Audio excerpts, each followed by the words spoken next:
नमस्कार प्यारे बच्चों, कैसे हैं आप सब। आशा है आप सब अपने घर में बहुत अच्छे से रहते हैं और लॉकडाउन का पालन करते होंगे। अपनी पढ़ाई भी रेगुलर कर रहे होंगे। समय का सदुपयोग करें बेटा, और पढ़ाई जो भी आपको टीचर जिस भी सब्जेक्ट का पढ़ा रहा है वो आप कार्य पूरा करते रहें। ठीक है, तो आज का हमारा टॉपिक है संवाद लेखन। संवाद लेखन क्या होता है? वही बात, जैसे हम आपस में जो बात करते हैं वो संवाद होता है। संवाद यानी डायलॉग। जैसे हम दो मित्र बातें कर रहे हैं तो वो क्या होगा? संवाद। आपस की जो बातचीत है वही संवाद है। लोगों का आपस में वार्तालाप करना, आपस में बातचीत करना, आपस में किसी भी विषय को लेकर अपने अपने विचार प्रकट करना, ये सब संवाद है। ठीक है, इसमें कोई भी पात्र हो सकता है। जो पात्र जिस विषय में बोलता है वह उस पात्र का संवाद होता है। ठीक है, इसे हम व्यक्तिगत रूप से भी बोल सकते हैं, साहित्यिक देश के ऊपर, किसी नाटक के ऊपर, किसी एकांकी के ऊपर, किसी कहानी के ऊपर, या किसी उपन्यास के बारे में, या किसी पात्र के चरित्र के बारे में। जो भी हम बातें करते हैं किसी भी विषय में, वो संवाद कहलाती है।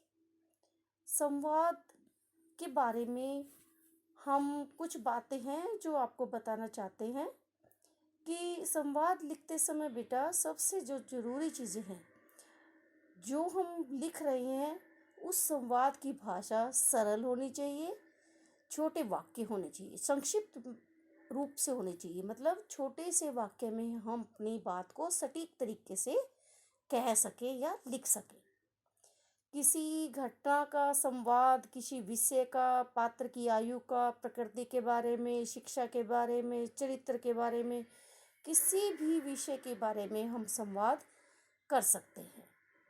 संवाद होना स्वाभाविक है, क्योंकि जब दो लोग मिलते हैं तो वो आपस में संवाद करते हैं, वार्तालाप करते हैं, बातचीत करते हैं। तो वही बातचीत को घटनाक्रम के द्वारा इस प्रकार लिखा जाए या बोला जाए कि उन विचारों में सूत्र आपस में कनेक्ट हो जाए, मतलब आपस में संबंध हो उनका, तो वो संवाद कहलाएगा। आपको मैं कुछ एग्जाम्पल बताती हूँ। जैसे अंगद और रावण का संवाद। आपने रामायण देखी है, अभी लॉकडाउन में आपको रामायण दिखाई भी जा रही है टीवी पर। तो आपने देखा होगा, जब श्री रामचंद्र का शांति दूत बनकर रावण के दरबार में अंगद पहुंचा था, तो अंगद और रावण के बीच में बातचीत हुई थी। युद्ध को टालकर आपस में समझौता करने की बातचीत कि श्री राम के पास जाकर माफ़ी मांग लो और श्री राम आपको माफ़ कर देंगे। इस तरह का वार्तालाप हुआ था, वो संवाद है। लक्ष्मण परशुराम का संवाद।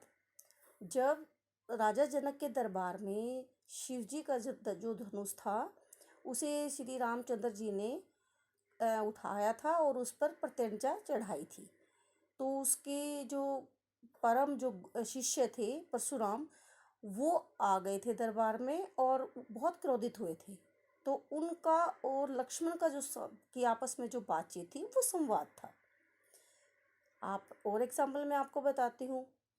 महाभारत में अर्जुन ने जब अपने संबंधियों से, अपने परिवार के लोगों से युद्ध करने के लिए मना कर दिया था, उनका मन जो है वो युद्ध की भयानक स्थिति को देखकर विचलित हो गया था, तब श्री कृष्ण ने उनको गीता का उपदेश दिया था। वो भी एक तरह का संवाद था।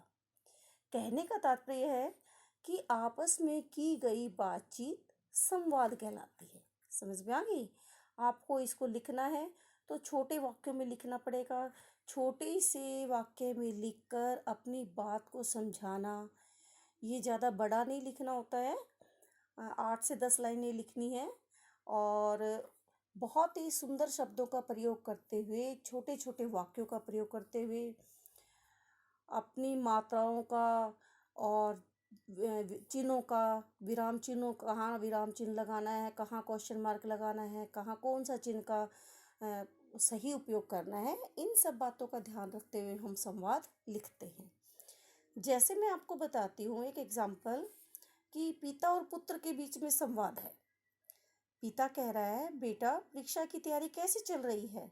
पुत्र कहता है, पिताजी इस बार मैं अच्छी परीक्षा की तैयारी कर रहा हूँ। पिता कहता है, हाँ बेटा, परिश्रम का फल सदा मीठा होता है। पुत्र कहता है, जी पिताजी, मैं इस बार पहले की भांति भूल नहीं करूँगा और अधिक मेहनत करूँगा।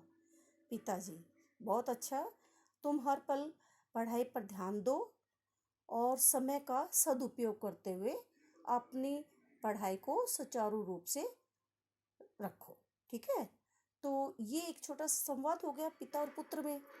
आप और भी कई तरह के संवाद होते हैं, दो सहेलियों के मध्य भी हो सकते हैं, दो विद्यार्थियों के बीच में भी हो सकते हैं, दो मतलब किसी भी, आप समझ लो कि किसी भी दो लोगों के मध्य में जो भी वार्तालाप होता है, दो मित्रों के बीच में बातचीत हो सकती है। लॉकडाउन को लेकर आप आपस में मित्रों के साथ अपने फ्रेंड सर्कल के साथ बातें करते हो कि लॉकडाउन में आप घर रहकर क्या कर रहे हो, पढ़ाई के विषय में बातचीत करते हो, वो संवाद ही है।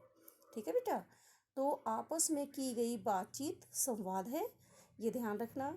और इसको सबसे ज़्यादा है कि संवाद जो हम लिखते हैं वो प्रभावशाली होना चाहिए, सटीक शब्दों में, अच्छे से शब्दों में लिखकर उसको प्रभावशाली बनाना होता है।